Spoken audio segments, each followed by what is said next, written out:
বিমানবন্দরের একের পর এক নিরাপত্তা স্তর, অত্যাধুনিক স্ক্যানার, চূড়ান্ত তল্লাশিও হয়েছে।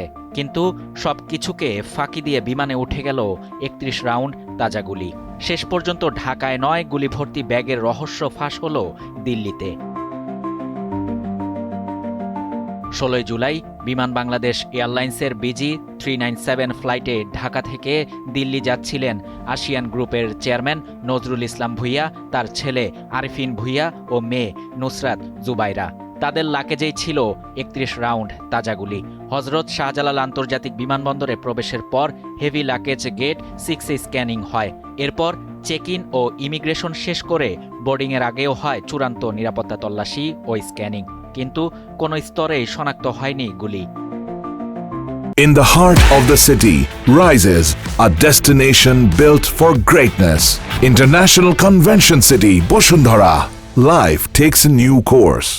ঢাকা থেকে নির্বিঘ্নে দিল্লি পৌঁছানোর পর স্ক্যানারে ধরা পড়ে বিপজ্জনক গুলি। বিষয়টি জানানো হয় ঢাকার বিমানবন্দর কর্তৃপক্ষকে। ঘুম ভাঙে তাদের। এরপরই গঠন করা হয় তদন্ত কমিটি।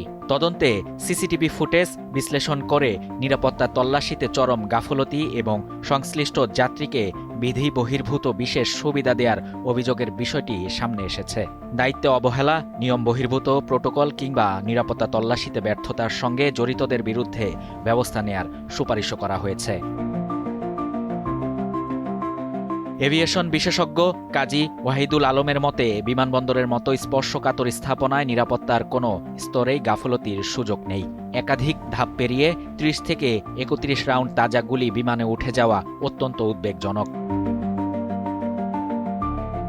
প্রশ্ন এখন একটাই, একটি ব্যাগ কিভাবে নিরাপত্তার এতগুলো স্তর পেরিয়ে গেল? এই ঘটনার জবাব শুধু সংশ্লিষ্টদের নয়, প্রশ্নের মুখে ফেলেছে পুরো নিরাপত্তা ব্যবস্থাকেই। শাহরিয়ার শাফাত, বাংলা নিউজ 24।